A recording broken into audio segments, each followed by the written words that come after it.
Вести на Канал 8. Добар ден. Објавен е тендерот за асфалтирање на најавените 10 улици во Кочани и населбата Оризари, за што ќе се користи кредит од Светска банка. Пријавувањето на заинтересираните изведувачи на градежните работи е до 24 април. Општина Кочани го објави огласот за прибирање понуди од компании од земјата и странство што се заинтересирани за изградбата и асфалтирањето на 10 улици во Кочани и населбата Оризари. Со тоа е направен првиот чекор кон остварување на ветувањето чија реализација се најавуваше цела година, а што со нетрпение го чекаат и граѓаните кои живеат на овие улици. Како што неколку пати веќе беше објавено, асфалтирањето ќе се реализира со поволен заем од Светската банка во висина од 61,5 милион денари, со рок за враќање на парите од 10 години, со 3 годишен грејс период и 1,5% годишна камата.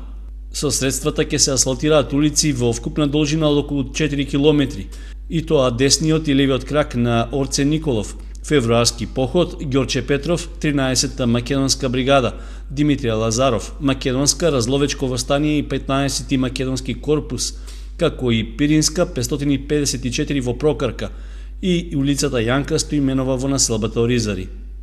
Со оглед што се работи за користење средства од странски извори, тендерската постапка ќе се спроведе преку процедури за меѓународно јавно наддавање, како што е специфицирано во упатството на Светска банка. Заинтересираните подобни понудувачи, комплетната тендерска документација на англиски јазик може да ја добијат по плаќањето на неповратна такса од 50 евра, со можност тоа да го сторат во денарска противвредност. Своите понуди компаниите може да ги доставуваат до 24 април, при што тие треба да бидат придружени со банкарска гаранција од 20.000 евра.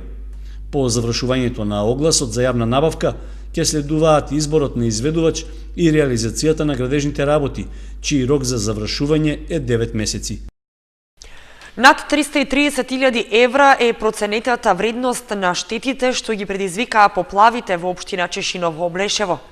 Според увидот на Општинската комисија за проценка, најголеми оштетувања има кај локалните патишта, мостовите и системите за наводнување и одводнување. Проценетата вредност на оштетувањата што ги предизвикаа поплавите во општина Чешиново Облешево изнесува нешто повеќе од 20 милиони и 600.000 денари. По завршувањето на прибирањето на пријавите и увидот на комисијата за утврдување на штетите, констатирано е дека се работи за огромна сума што локалната самоуправа не може самата да ја надомести. Невозможно е само со средства од општинскиот буџет да се санираат штетите, поради што ќе биде неопходна поддршка и од државата. Првичната проценка на штетите со која излезе комисијата покажува оти и покрај најголемиот ризик, најмали последици од надојдените води ќе има во земјоделството. Кај засејаните површини со пченица, јачмен и луцерка се проценува дека е направена штета од околу 1 милион и 400.000 денари. Скоро двојно повеќе, односно 2 милиони и 900.000 денари, изнесува проценетата штета во домакинствата, при што најмногу настрадаа домовите на жителите на селата Чифлик, Облешево и Чешиново.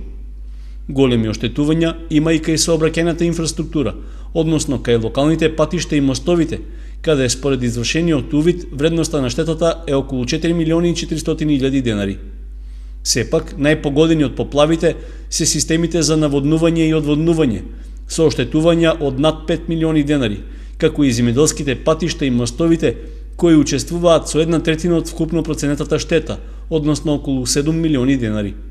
Со оваа пресметка, општина Чешиново Облешево до 15 март треба да излезе пред надлежните државни органи, од каде ќе бара финансиска помош. Инаку, како последица од поплавите во источниот регион, првична проценка е дека се предизвикани штети од околу 2,5 милиони евра, од кои најмногу 1,5 милион во општина Карбинци, околу 700.000 евра во општина Штип, а потоа следуваат Чешиново Облешево и Кочани.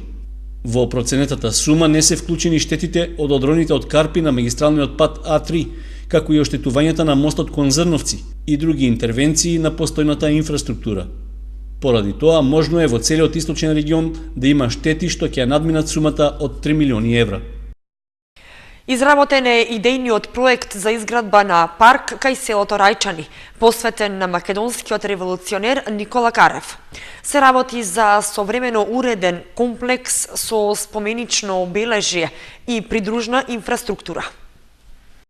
Нов изглед треба да добие местноста Свиланово во близина на селото Рајчани, каде пред повеќе од 1 век загинал Никола Карев, председателот на Крушевската република. Изготвен е идеен проект за тоа како би требало да се приуреди просторот и тој веќе е ставен на увид на јавноста.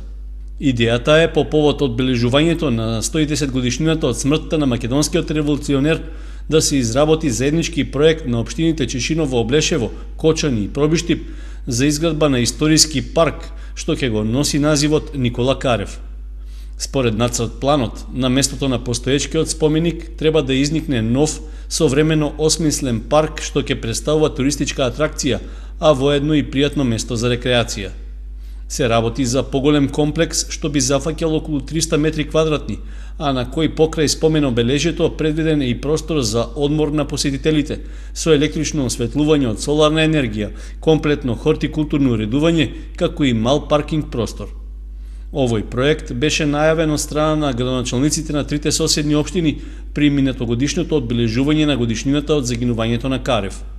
Тогаш беше констатирано дека е потребно подобрување на просторот околу спомен обележјето и збогатување со други содржини што треба да привлечат повеќе туристи.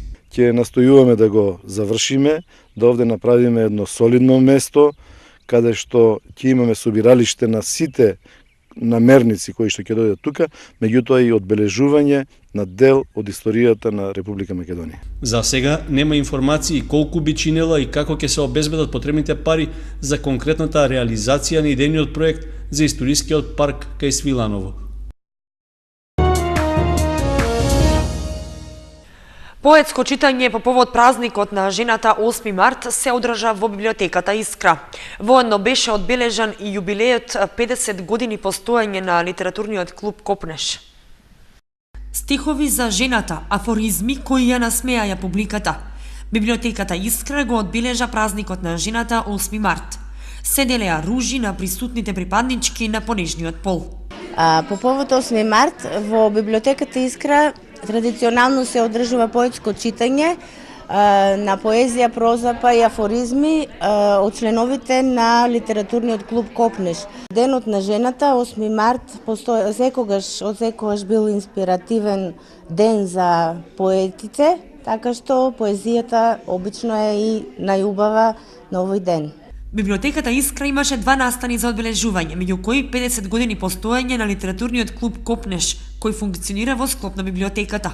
Литературниот клуб Копнеш веќе со години е дел од библиотеката Искра, така што годинава се навршуваат 50 години од неговото постоење.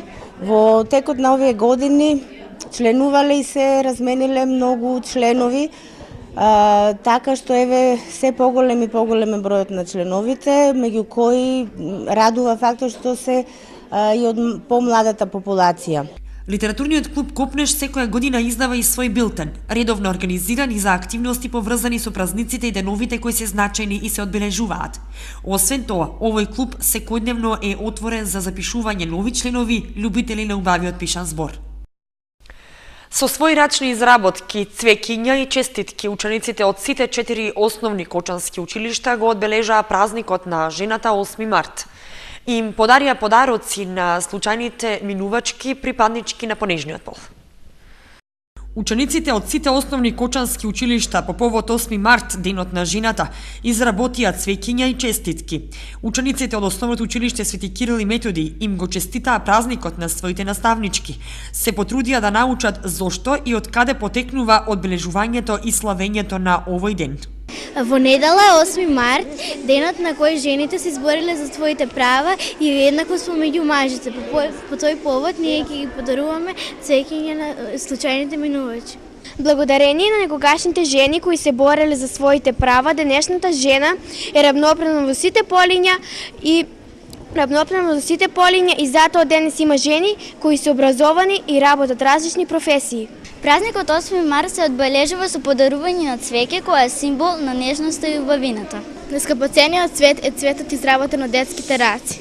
Ние од училиштето Свети Кирил и Методи на часовите по ликовно творештво изработуваме честитки и цвеќиња со кои сакаме да им го честитаме празникот 8 март на сите жени од нашиот град. Веднаш по собирањето во холот на училиштето, учениците се упатија на повеќе локации во градот и на случајните минувачки од понежниот пол им подарија и ги изненадија со подароци, кои самите тие ги изработија. Денеска градот беше препун со ученици кои делеа подароци, оти сите 4 основни училишта ја имаа истата активност по повод празникот на жената.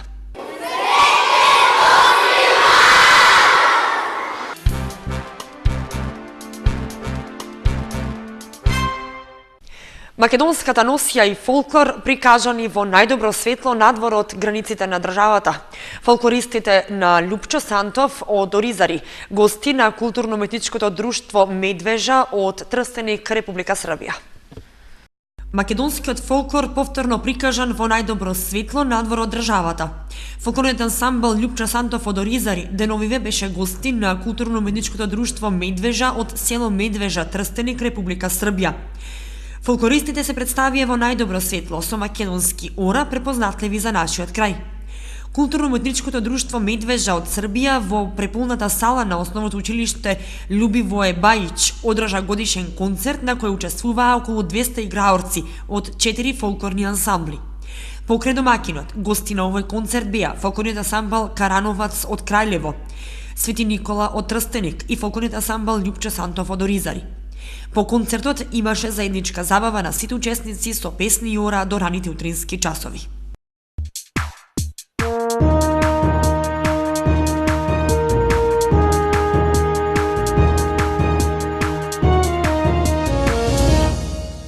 За крај од вестите проследете ги спортските информации. Пред нас е богат спортски викенд. На програмата се надпревари во повеќе дисциплини. Викендов на програмата е 11-тото или второ пролетно коло во женската фудбалска лига. В сабота ќе бидат одиграни 3 надпревари: Драгон 2014, Тиверија Истатов, Борец Конзули и Младост Иднина С Победа Куманово. Надпреварот во Оризари е со почеток во 12 часот. В недела се поместени 2 надпревари. Се среќаваат Речица Ас Юнајтед, додека Топ Гол во Битола е домакин на ЖВК Кочани. Во втората футсал лига на програмата е 14-тото коло. Двојките се Овчеполе Шкупи, Гемиджи Бели, Рудник Саса Цико, Богородица Кратово, додека слободна е екипата на Шкендија. 12-то коло е во втората македонска кошаркарска лига. Баскет Дино ја пречекува екипата на Шкупи. Надпреварот ќе се одигра в сабота со почеток во 18 часот во спортската сала кај гимназијата. Останатите двојки за ова коло се Пелистер Михајловски, Тетекс ТТК Радовиш, Црндрим Борец Баскет и Те Баскет Бест, слободна екипата на Вардара Паве. Во другите две лиги, М18 и М15 се играат единствено за останатите надпревари, така што екипите на Сашко Лазаров се слободни. Девето коло е во втората македонска пинг-понг лига, надпреварите се играат на 7 и 8 март. Двојките се Девар Мало Мултитекс Тебете, Скопје Рисови Струмица, Рома Шутка Крушево, додека во Виница се игра локалното дерби помеѓу Винспини и Кочани. Училишен спорт. Одржани општинските надпревари во женска кошарка. Следната недела почнуваат надпреварите во футсал. Во спортската сала во основното училиште Никола Карев беа одиграни општинските надпревари во кошарка за основки. На програмата беше само еден надпревар од причина што останатите училишта не пројавија интерес за ова надпреварување. Се сретнаа екипите на Никола Карев и Свети Кирил и Методи. Надпреварот заврши со победа на, условно кажано, домашната екипа со резултат од 28:20. На 13 март ќе се одиграат зонските надпревари, а повторно домакин ќе биде основното училиште Никола Карев. Следно случување во рамките на училишниот спорт ќе биде општинската машка фудбалска лига за екипите од основните училишта. Надпреварите стартуваат на 11 март со почеток од 13 часот. Двојките за правото коло се Никола Карев, Малина Попиванова, Свети Кирил и Методи и Раде Кратовче, додека слободна ќе биде екипата на Крстен Мисирков. И уште една најава од спортот. Викендов во Кучани ќе се одржи традиционалниот Дрганица куп. Ќе настапат фудбалери од младинските погони на 4 екипи. В сабота на градскиот стадион Никола Мантов во Кучани ќе се одржи 9-тиот поред меморијален фудбалски турнир Дрганица куп. Организатор е фудбалскиот клуб Осогово. Оттаму информираат дека купот официјално ќе започне во 9 часот, за кога е предвидена ждрепката. Ќе бидат одиграни 4 надпревари, односно 2 полуфиналиња, надпревар за трето место и финале.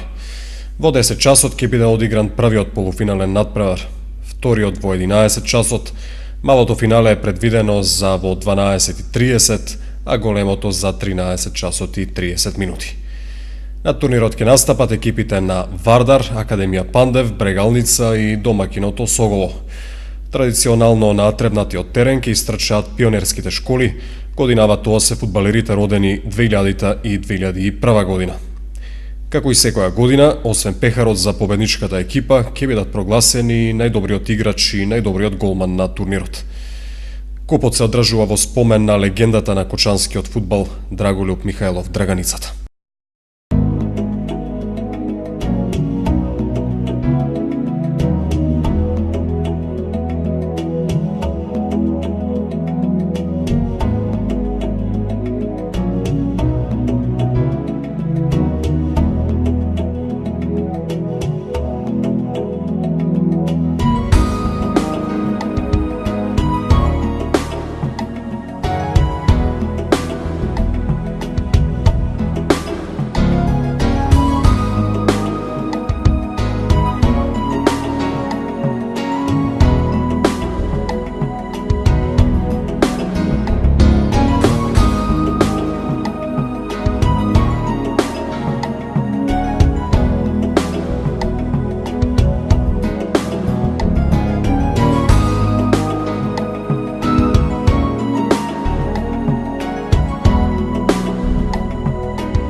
Завршија вестите на Канал 8. Ви благодариме што бевте со нас. Имајте убав викенд. Довидување.